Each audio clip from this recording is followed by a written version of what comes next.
le regard n'étant pas fixé sur ce qui se voit, mais sur ce qui ne se voit pas.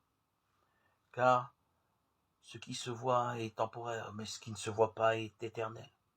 2 Corinthiens 4, 18. Aujourd'hui, si vous entendez la voix de Dieu, n'endurcissez pas votre cœur. Psaume 95, 7, 8. Salomon, ce roi réputé pour sa sagesse et son intelligence, était aussi extrêmement riche. 2 Chroniques 9, 22, 23.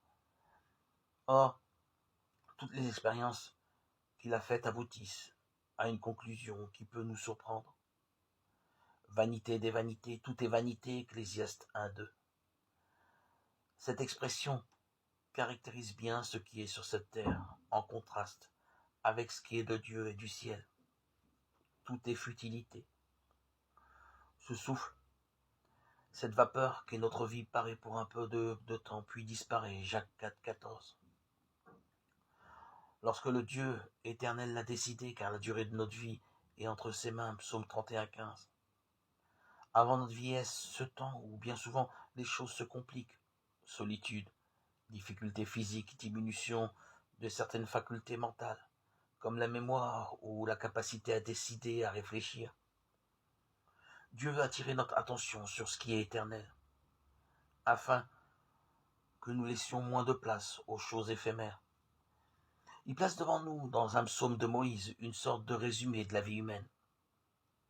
Les jours de nos années montent à 70 ans, et si à cause de la vigueur ils vont à 80, leur orgueil encore est plein de vanité. Car notre vie s'en va bientôt et nous nous envolons. Psaume 90, 10. Après ce constat, Moïse demande à Dieu, enseigne-nous à compter nos jours afin que nous en acquérions un cœur sage. Verset 12, Psaume 90.